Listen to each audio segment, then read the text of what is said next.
Hey, for our first session of the morning, we have Mark Lemmert on Nox Archaist product demo with programming discussion. Thanks, Mark.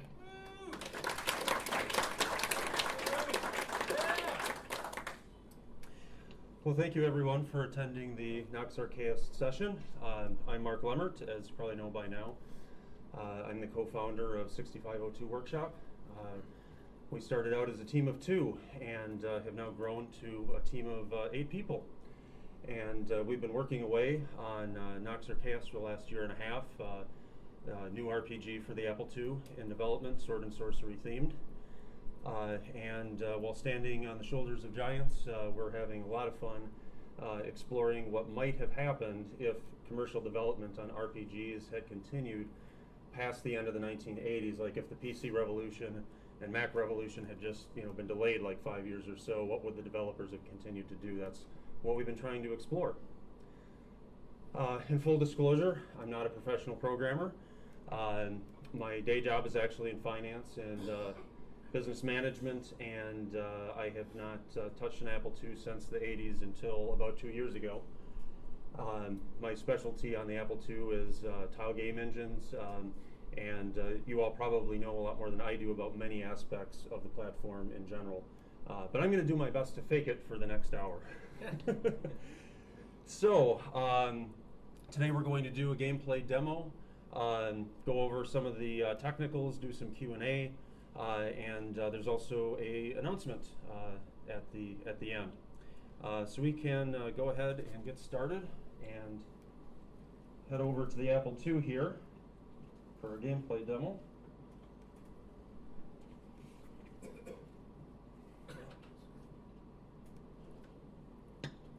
As you may be aware, the game is not done yet, so the demo today will show a scenario that we've put together just for the purpose of the demonstration.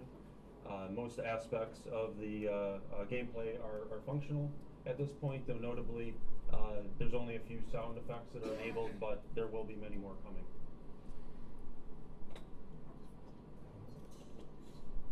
And here we are. So the scenario starts out on what we call the surface map, as opposed to a castle map, dungeon map, town map, etc. And we're actually going to go ahead and check out this castle down here to the south, and take the opportunity to walk through the tall grass and show off one of my favorite features, which is having the player icon lower half disappear when in the tall grass. Mobs like to get a little sneaky pulling that trick themselves, so the player has to watch out. And so we'll go ahead and enter the castle. They'll prompt us for the castle disc. We're shooting for 8 discs in total, or 8 disc sides for physical discs, and the castle one here is up next, but there will also be town disc, dungeon disc, possibly a village disc, whatever we need to get it done.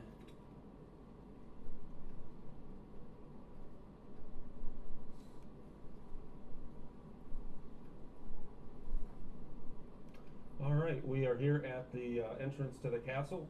The portcullis is open because it's daytime. We're likely going to add in some functionality where the portcullis will automatically close at night and then raise again at dawn.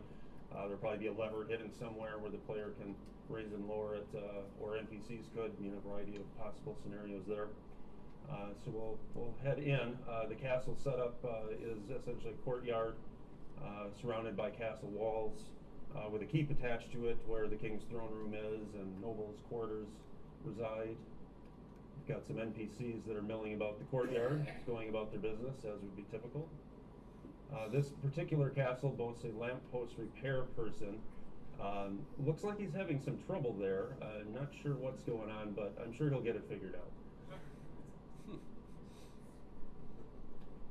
And looks like there's some kind of archery activity going on in the courtyard today. So we're actually going to go and talk to one of the archer NPCs and see what's going on.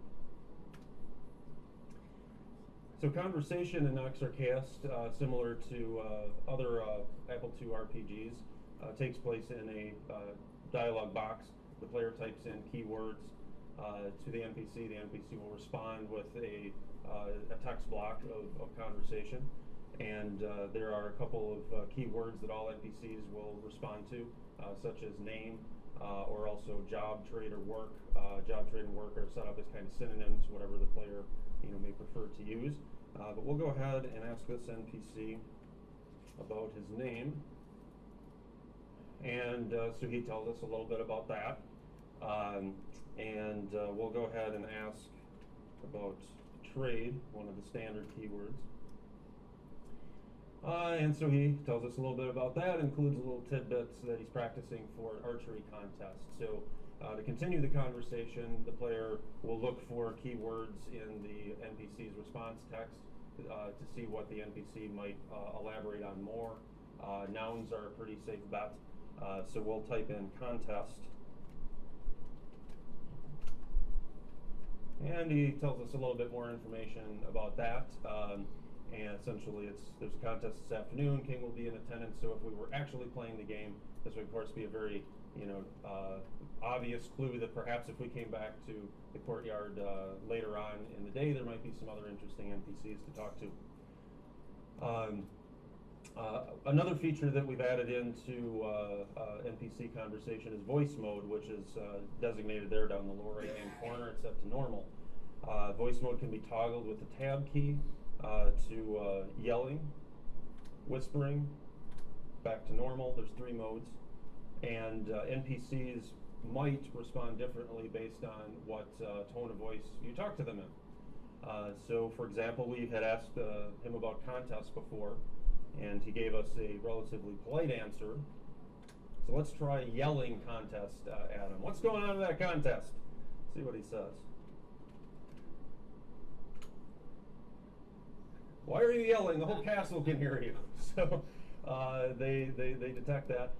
And essentially what we're intending with that is that it's going to be a puzzle mechanic, and we'll make NPC conversations a bit more dynamic. This was something we hadn't seen before, and thought, hey, this should be doable, and let's see how it works out. So that's our NPC conversation tour for today. We're going to go ahead and end the conversation. And we're going to go find a merchant, and there's conveniently a merchant located across the courtyard. Somebody must have known we were coming. And from the items on the table there, it looks like it's probably a weapons merchant. But where's the merchant? Well, it's 7:02 in the morning. They're not open yet. So I think they'll probably be open soon, though, so we'll just walk around a little bit, and I bet they'll show up there shortly. Oh, sure enough. They're filing in, all 3 of them. Quite a production here in the shop. And actually 2 of them are blacksmiths. As we can see, they're working away on their bellows and anvil, working the forge over there, making weapons for the shop. Guy over here by the table probably makes the deal, so we'll talk to him.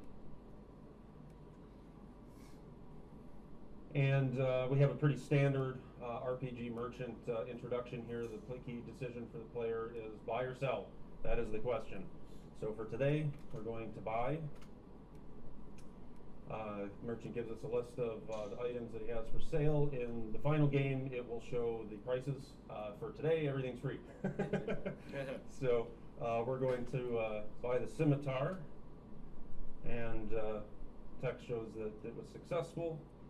And I bet he says everything is an excellent choice in his shop. But we'll go ahead and enter the conversation and check out inventory and see what we bought. So pressing the tab key before bringing up the inventory window brings up the character roster. And it shows up to 6 characters that are in the player's party, and shows their health and magic points via the green and violet status bars respectively. Not Dead Fred, how did that get in there? We had some promo videos with these same character names, and in the last one, Fred, with 2 F's mind you, died. And in some fooling around, I renamed him to Not Dead Fred because, well, he came back. And apparently I left that in there, so that's how that happened. Anyway, so tab key again from the screen will bring up the inventory window. And inventory has 6 different menus denoted by the icons up at the top of the window. It starts out in the statistics menu, and the statistics menu has 4 screens to it, noted by the 1 of 4 at the bottom there. First one is basic attributes: strength, intelligence, dexterity, race, gender, those sorts of things.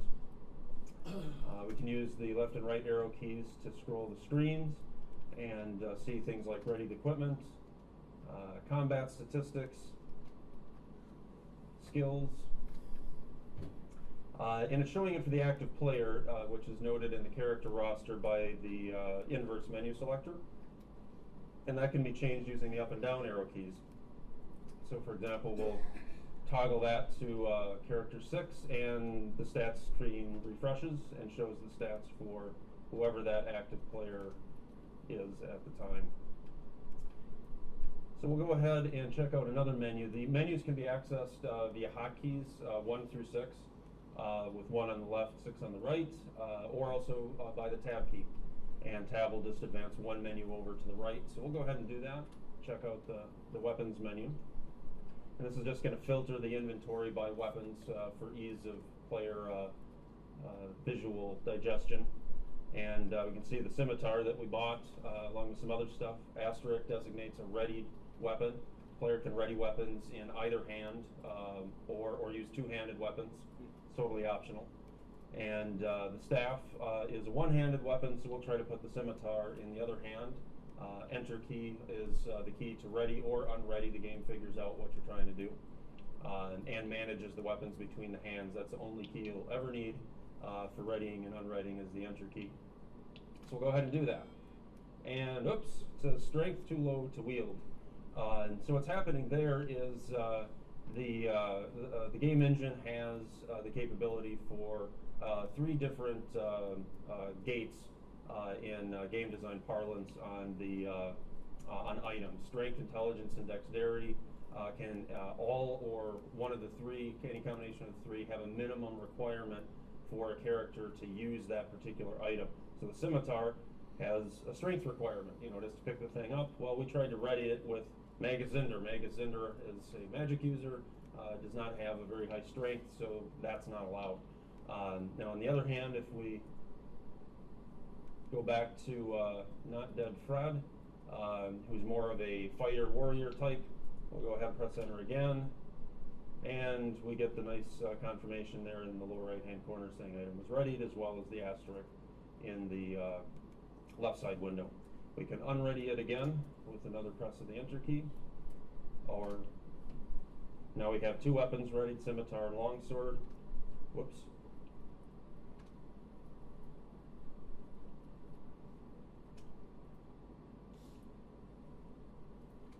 Now the great axe is a 2-handed weapon. We can tell that by pressing I for information in the lower right hand corner.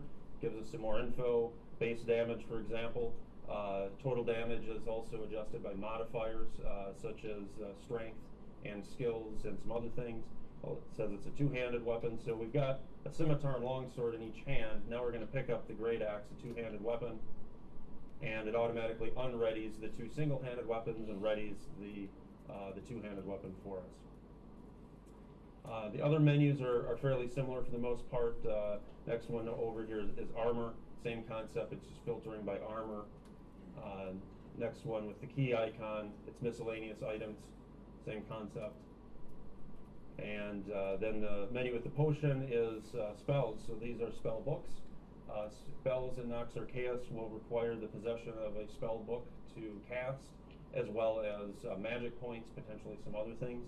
And so this is showing the spell books the player has and then which ones are ready. So we'll go ahead and exit the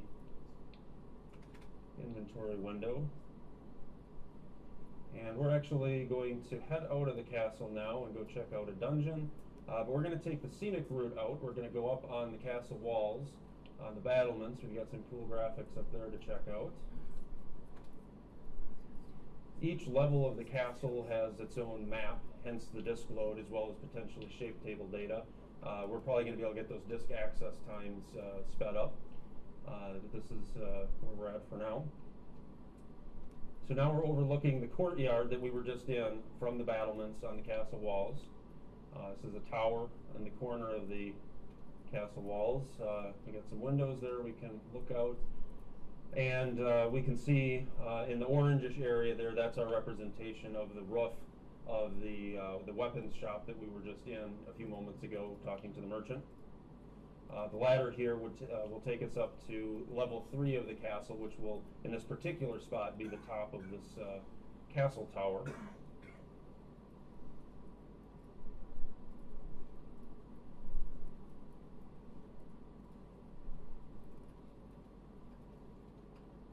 So up here we get the bird's eye view. Darkness algorithm's not blocking anything because we're over it.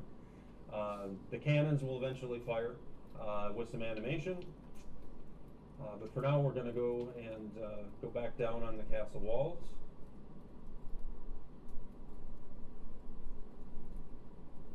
And so far up to this point I've been walking kind of slowly just so visually it's easier to take in, but we've got a nice straightaway here, so I'm going to make a beeline and kind of show full speed of the engine.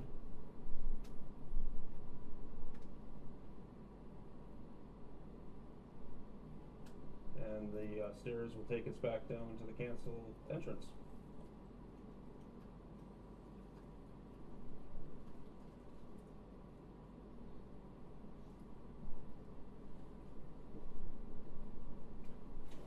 Alright, so we'll go ahead and head out of the castle and look for the dungeon.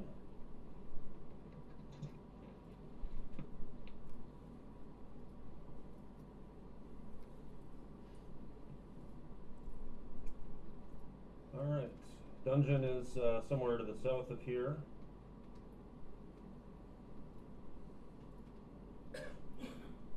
Okay.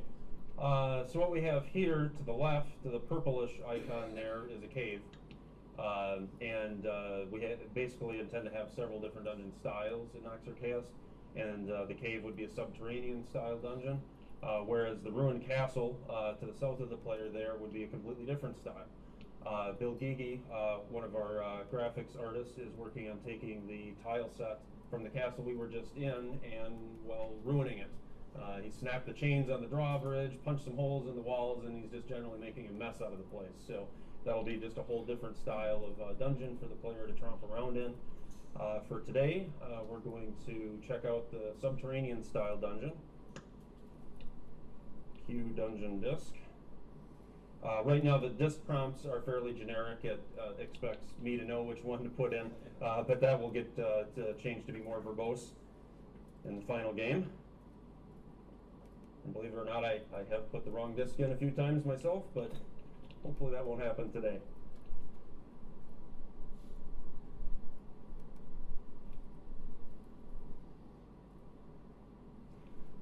Okay, so in a subterranean style dungeon, the line of sight darkness algorithm automatically sets it to night mode, limiting the visibility of the player. Now we also have some cavern wall torches there that are visible on screen. They're producing their own light that's fixed to their specific locations. And if we start to walk away from them, it gets dark in a big hurry. Now what we can do though is light a handheld player torch, and that will give us more visibility as we walk around. There'll be some light spells, things like that as well. So we'll just explore a cavern here, and we come to an NPC. Looks like he's a miner. So we're intending to make dungeons more dynamic than what our experience was in playing Apple RPGs in the past, and one of the ways that we're doing that is having dungeon NPCs. And dungeon NPCs will support conversation. We can talk to this particular miner, so we'll go ahead and do that. And conversation works essentially the same way as it does in a town or a castle. So we'll ask him the usual questions. His name is Arn Krautcabin. We like to have fun with the name sometimes. We'll ask him about his job. Here to mine gold. Well, that was a shocker. So ask him about gold. Basically tells us there's some bandits that make camp around here.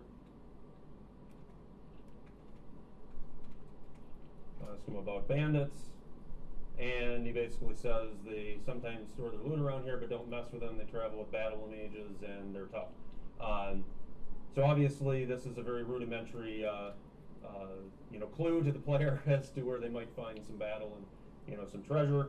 And of course, that's where we're headed because we want to check out the combat system. And he said that the bandits are to the south of here, or when they are here, they hang out to the south of here. So we'll just follow the caverns to the south. And, we come to a door.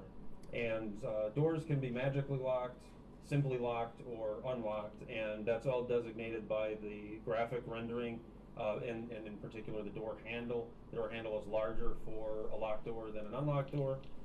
So we're going to go ahead and unlock it. And the door handle now, reduced to a much smaller pixel footprint there. And then we'll open the door.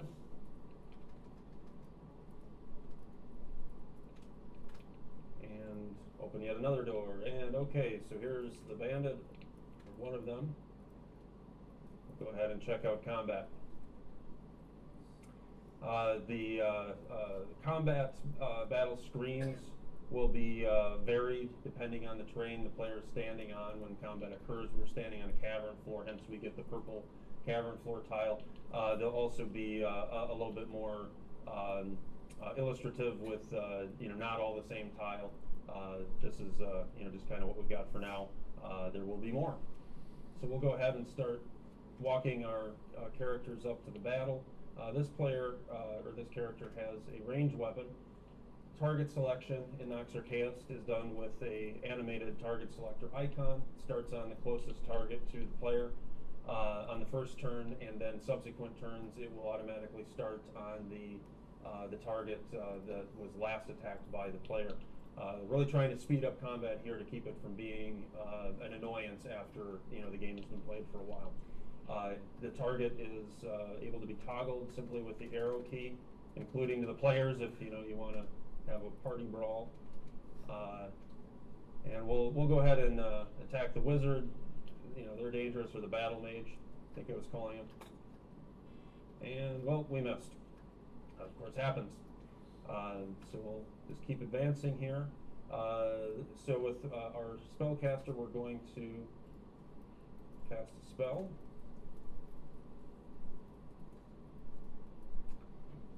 And voila, we are in melee range. I'm particularly excited about this spell because when I was playing tile RPGs on the Apple as a kid, I was really lazy. I never was patient enough to sit there and walk my players up to the mobs to engage in melee combat. It would pretty much all turn into a ranged weapon and spellcasting game, for me at least. And while that was fun, I thought, well, there's a whole other side of the game potentially to explore here with melee combat. And we added some cool features and tactics to that. And thought, well, we want people to actually see them. So this spell was our sort of UI answer to, user interface answer to, how do we make melee combat a little bit less time consuming. And we'll get into some of those details later. For now, we're going to go ahead and cast another spell.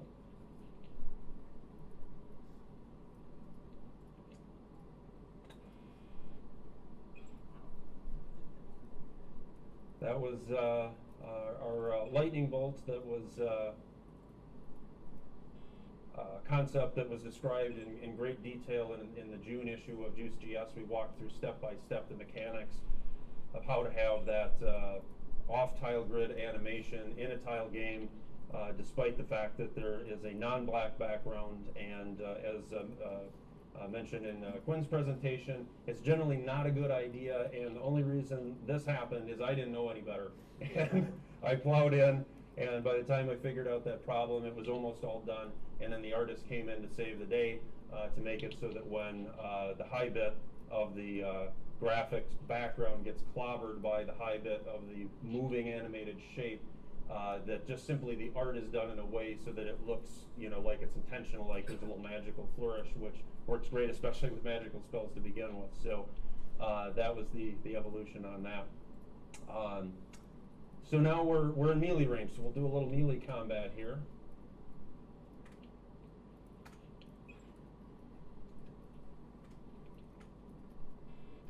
And now it's Quicksilver's turn. Quicksilver is on kind of a thief or assassin track. There are no fixed character classes in Nox Archaist. It's a skill-based system. So players get better at things by doing them. You want to get better at melee weapons, use melee weapons. You want to get better ranged weapons, use ranged weapons. There's also some other skills that are beyond that, and some that are particularly relevant if you want your character to be more of a thief or assassin type. One of those is critical hit. Critical hit can be scored with a ranged weapon or a melee weapon. The damage is a lot more with a melee weapon. And there's also an extra probability bonus for critical hit that occurs if the target you're attacking is distracted. And essentially think about it, in a classical medieval style battle, if there's two combatants waging and a third combatant comes up that's the assassin and sort of sneaks in there for the attack, they're going to have a whole lot higher probability of scoring a critical hit because the target is distracted than if the assassin was engaged one-on-one in some kind of epic showdown. So the way that the game engine mathematically manages that is it keeps track of the last target that the players or the mobs attacked. And that's used to make an assessment on whether or not, there's actually a sliding scale of what degree of distractedness the target is. And so in this case, Quicksilver is going to go ahead and attack the target directly to the north. Well, that target to the north, the bandit fighter, attacked character 1, Not Dead Fred, on the past turn. So he's pretty distracted. It's not a guaranteed critical hit, but it's going to be a much higher probability, and we're going to give it a try. And it worked, and it almost killed the fighter, whereas a normal hit would have, probably barely moved that green health bar shown in the scroll window, which kind of gives the update on the mob's health as we go. And next up, we're going to cast another spell. So this one's going to be a fireball, and instead of it just being, sort of a one-target deal, like many fireballs have been in the past in tile games, we're actually going to select the radius of the fireball using the target selector. And we'll go ahead and give that a try here. And as you can see, friendly fire is an issue. I did that intentionally. I probably would not normally cast a fireball so carelessly.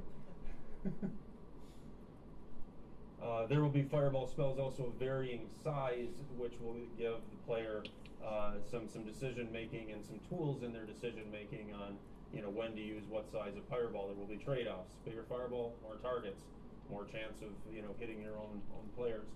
And that also gets into a decision on, well, okay, are you going to focus on melee combat weapons and skills? And well, if you do that, then you're going to be up close and you're going to have a harder time casting bigger fireballs. So these are some of the balancing issues that we baked into more or less the combat math that's going on under the hood.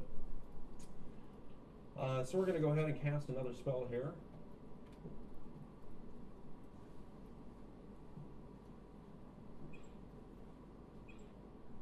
This one's pretty much going to take out the mobs. I like to call it Ed's Axe of Anguish. I think it might have been more of a sword shape, but we'll get an axe in there just so I can call it that name. Okay, so we won the battle. In the final game, there would be a treasure drop dialogue that would pop up at this point. We've got most of the back end done for that, and just need to put together the UI. But for now, that is the end of the gameplay part of the presentation. Does anybody have any questions before we go on to the technical overview? Ken? I'm sure this will be more obvious once I become more familiar with my party after playing, but in the meantime, I was having trouble distinguishing between my PCs and the NPCs I was fighting against. Okay. So was there any sort of a visual cue as to who the bad guys were? Well, this particular battle is an exceptional case where it's particularly difficult to do that because we were fighting bandits. They're all kind of humanoid, and it was also a very balanced party.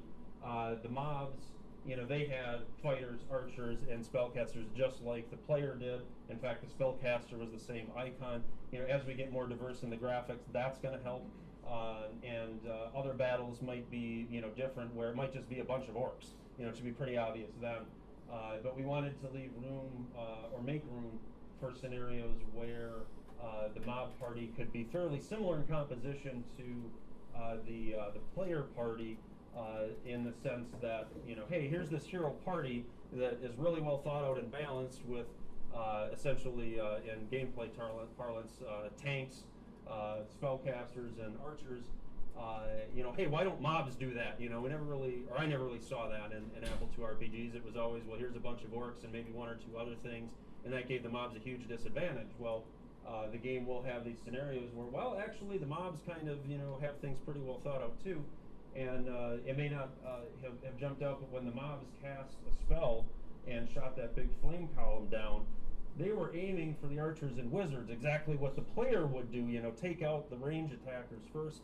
The algorithm's smart enough to do that, and we'll do the best we can in those scenarios to make it a bit more distinguishable. Sorry, that's the long answer to the question. Thank you. Other questions? In back? So your fireball, when you enlarge it, does it do lesser damage to the whole group? And if you key it in on a single person, does it do more damage? The damage is going to be the same by anybody that's hit by the fireball, but the fireball has a radius, and not every target in the radius is hit. There is a dice roll that happens to determine whether the target is hit, and the probability gets lower the farther up from the center the fireball is. However, the damage, at least currently, is the same if a hit is scored. Though theoretically, that would be actually a great way to do it, to also have the damage scale. But currently, it's constant damage if a hit is scored. Other questions? In back? If you have multiple disk drives, when your system in television, castle disk, for example, is in drive 2, when you step into a castle. Yes. The discs can be in any drive that you want. The only requirement is that the player disc needs to be in one of the two drives, but the auxiliary discs, castle, town, dungeons, etc., it doesn't matter which disk drive those are in, nor which disk drive the player disc is in. It'll check both drives. Other questions? In the center? Yeah, so you said you had a skill-based system. If you start out a character as a fighter, they can literally turn like magic Absolutely. I'm sorry. What's the question? How do they go about doing that? The fighter attributes are learned by doing, executing attacks with a melee weapon, executing attacks with a ranged weapon. For magic, actually I haven't been in that part of the algorithm for a while, but I know that part of it, off the top of my head, relates to the character's attributes: strength, intelligence, and dexterity. The player is ultimately going to be able to increase those core attributes as they level up, and strength is certainly going to be good for fighters. Dexterity is going to be great for rangers. If you want, actually, ranger, you might want to focus on strength and dexterity. If you want to go the assassin thief track, you probably want to focus all on dexterity. Magic users are going to want to focus all on intelligence if they want to be a pure magic user. So at a minimum, as far as like if you have somebody on a fighter track, you're kind of focusing on strength, you're using your melee and ranged weapons, but you want more of a paladin. You want to be able to do some spell casting too. Then what you would do is when it level up time, allocate a few points to intelligence instead of all of them to strength, and which of course builds in a trade-off. The pure fighter or warrior is going to be more powerful in melee or ranged combat than the paladin will, but the paladin would have the ability to cast a few spells.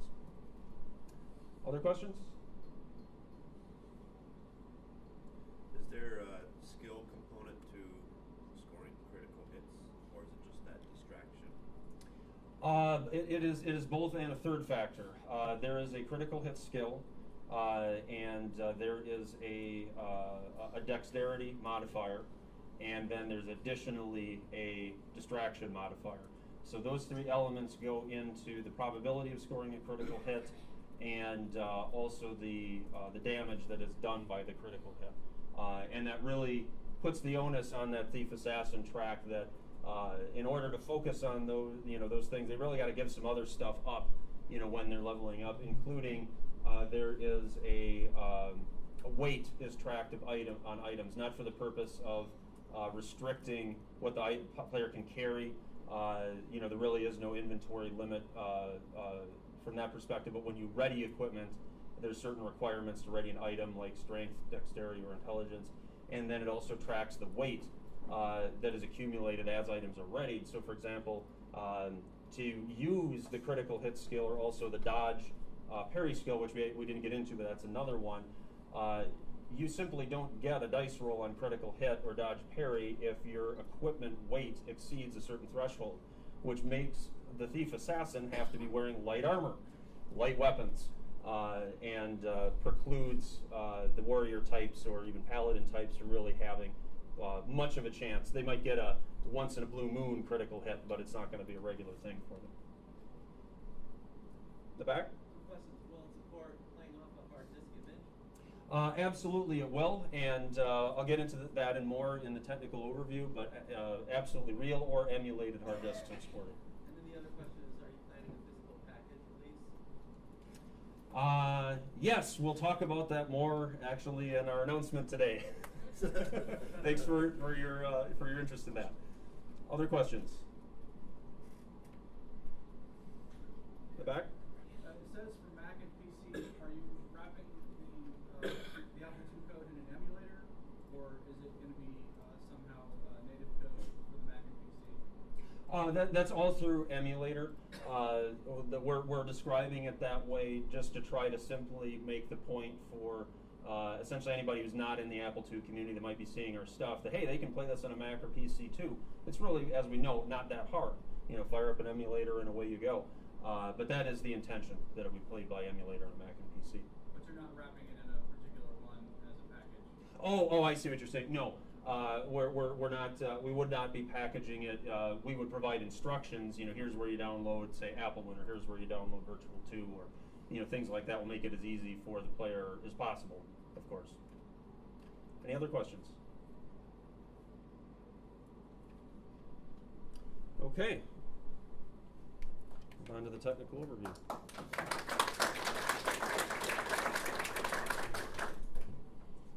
Thank you.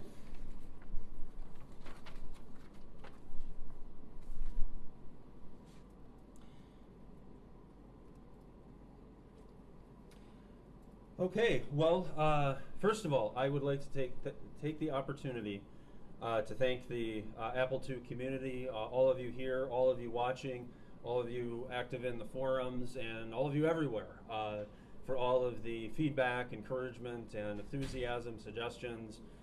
This has really been an incredibly fun experience, and please keep the suggestions coming. We're trying to incorporate as many community-sourced ideas as possible. At the end of the day, this is about playing a really fun game for all of us, and keep them coming, please. Additionally, specifically within the Apple II community, I wanted to call out a thank you to the KansasFest Apple II programmer group. That is the group where I discovered the Apple II community, and a year and a half, pushing 2 years ago, is where I made some very naive posts, and there were many people that were very, very patient with me and answered lots of questions on 6502 assembly language, and many thanks to you folks out there.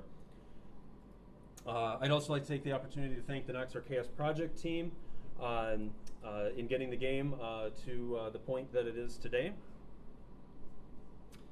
Speaking of the project team, here is a list of the primary contributors.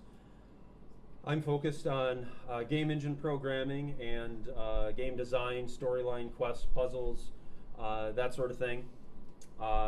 Mike Reimer is the co-founder of the project, and he is focused on game design with me, and also sound programming and managing our website and blog, and some other things related to the physical game edition that was asked about before. He's done a lot with that, and we'll get into more details there. Bill Gigi and Robert Padovan, they are professional graphics animators in the movie industry. check them out on IMDb, and you'll see some pretty cool animated films that you may have watched in the 1980s as well as modern ones. They have some background in Apple II from the 1980s, and been working with them on 8-bit, the 8-bit graphics. They're doing most of the 8-bit graphics in the game, and have a great spreadsheet template worked out with the high-res screen sort of simplified that they're able to put the graphic designs in, which I use to then copy and paste into the source code and have a really efficient sort of build process there for testing out graphics. Gordon Mackey is doing our print art, and Electric Moo is doing some sound and some music tracks on an audio CD, which will be available with the game.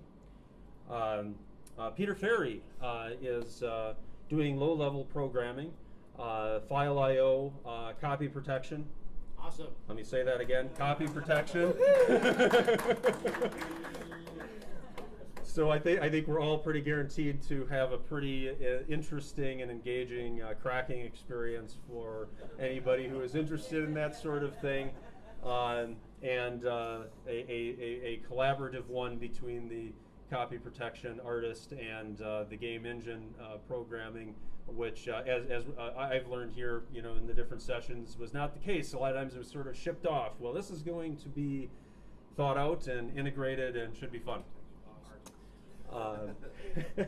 So in addition to the low-level file I/O copy protection, Peter is also working with me on debugging some of the stickier issues and that comes up with bugs, things like that. And additionally, Peter's been great as a general 6502 knowledge base. Can't thank him enough for all of that. Elizabeth Daggart, she is a project advisor and is a veteran of the modern and vintage gaming industries. Projects in her past include things like Lode Runner Online, and she is helping us to try to see around corners and avoid pitfalls when possible, and we're very grateful for her involvement and support. Platforms. Well, we are focusing our testing on real hardware, Apple II, 2C, 2GS, and emulators. The focus is Applewin and Virtual 2. For media, the game will be playable on 5 1/4 floppy disk, and as well as ProDOS installed hard drives. We've tested it on CFFA cards as well as Applewin emulated hard drives. File I/O is handled by ProRWTS by Peter Ferry, and what more can I say about ProRWTS that hasn't already been said? It's faster, it's smaller, it's better, it rocks, and this is how any game development moving forward on the Apple II platform should be done, in my opinion.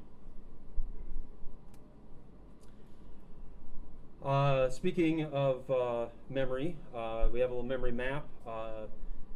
Main game engine is predominantly takes up most of lower main memory, all of bank switch memory, main and auxiliary.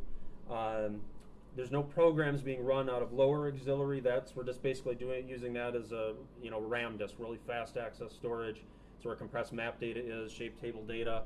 And we also have a swap space for disk-loaded modules that don't have to be in memory at the same time, such as combat, inventory, NPC conversation, and that slots into the upper part of lower main memory. Tile graphics engines. So our engine works very similar to most. It divides the screen up into tiles, 14 by 16 pixels, and loops through map data, series of hexadecimal numbers that represent the different shape tables for the tiles. Hex 34, for example, is grass.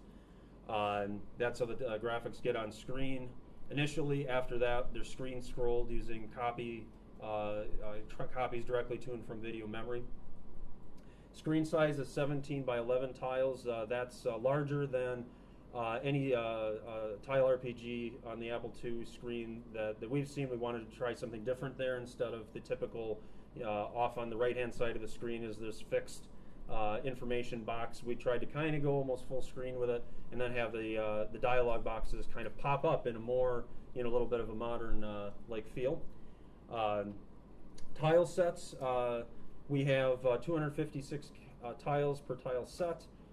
Each location can have its own tile set. Every single town could have its own tile set. Every single castle could have its own tile set. Right now, we've got it grouped up by type, where all towns share the same one, all castles share the same one. But this gets into, well, how many tiles can the Nox Archaist engine support? It's really only limited by disk, because every location, from an architecture point of view, could have its own. How many are we going to have? Well, we'll see what we can fit onto the 8 disk sides. I'm guessing it'll be pushing 1,000.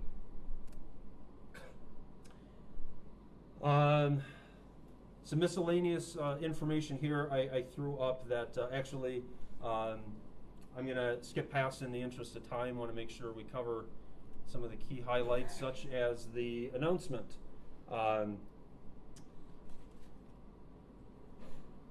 Announcement requires me to walk over here. And prepare something mysterious underneath the table. You saw me walking down this morning. You may have caught a glimpse of something sticking out of the bag.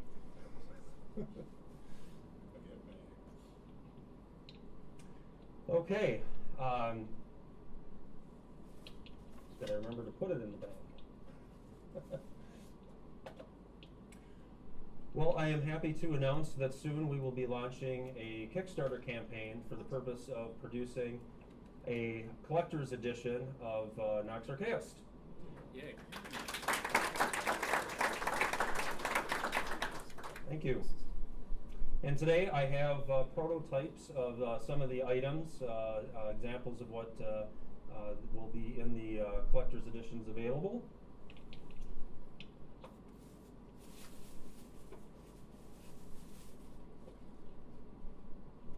Starting out with Nox Archaist, the game box.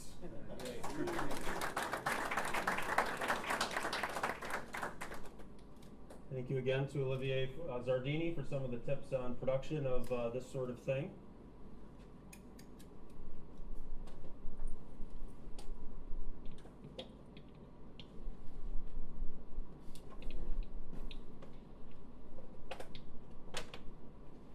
We have Nox Archaist, the game map.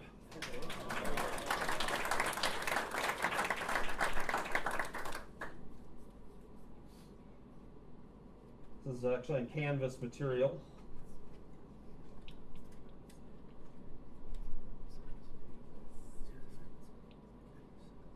We have Nox Archaist, the manual, in a wax sealed envelope. A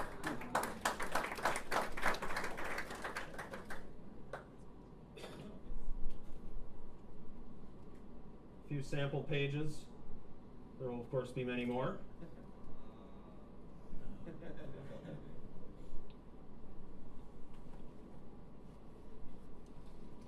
And my personal favorite, Nox Archaist, the flamethrower.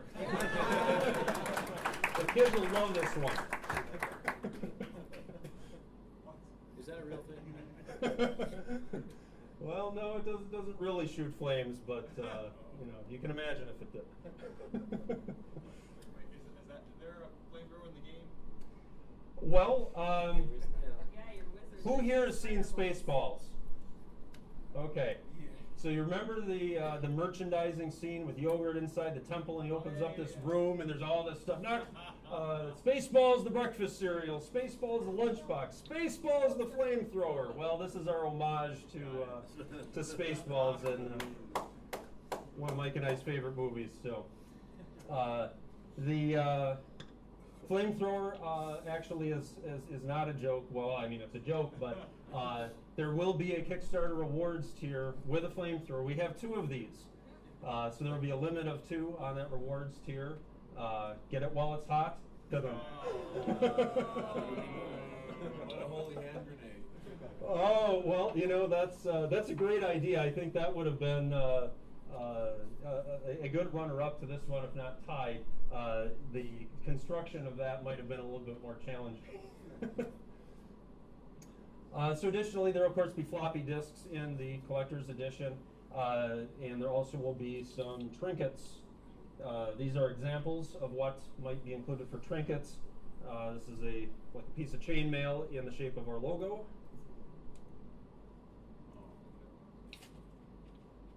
These are like some coins or tokens with some interesting designs burned on them, just to give some of the flavor and feel.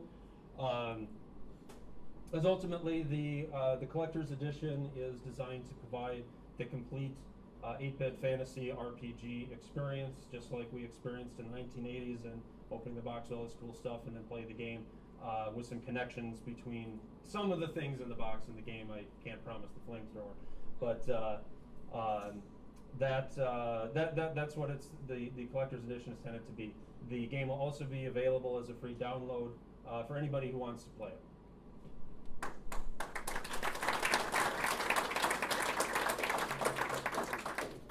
And if anyone's interested in taking a closer look at the prototypes, feel free to see me after the session.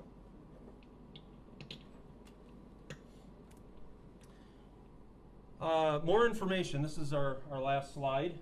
There's more information available on our website. You can follow us on Twitter. You can always feel free to email me, mark@6502workshop.com. Love to hear any feedback and suggestions.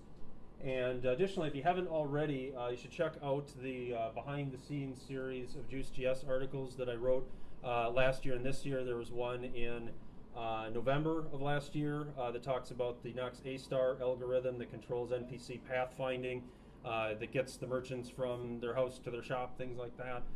One in March last year that talked about ProRWTS and the collaboration that Peter and I did on that early on, with him writing lots of code and me testing it over and over. And last summer we spent a lot of time on that, and that article talks about that experience and some of what Peter's vision was behind ProRWTS. That was March of this year. Then June of this year, the third one, I think, as mentioned before, that gets into the mechanics of the animation of things like the lightning bolts and the fireballs, and how does that happen on within a tile game where there's the off-screen tile animation. It gives a really good high-level and also kind of deep explanation of how that's done. Additionally, if you would like more information on the game, including notification right away of when the Kickstarter launches, when the game is released, and a myriad of updates in between, sign up for our mailing list, or you can also sign up for our mailing list on our old school clipboard. Retro. And anybody who chooses to sign up for the mailing list on the old school clipboard and backs us on the Kickstarter will get a complimentary Nox Archaist t-shirt next year at KansasFest. The game probably will not quite be done by next year at KansasFest, though you never know, but the t-shirt definitely will be. And as to what will be on the t-shirt, what I can say pretty much for sure is it will have the Nox Archaist title in this font on the shirt, probably some other things. And one thing I think I forgot to mention before is that in the Kickstarter, there will be a variety of different collector's box options with different things in them. And there will also be a old school plastic bag edition. If that sort of thing is your bag, it's definitely our bag. So I think that's it for the announcement. Any questions?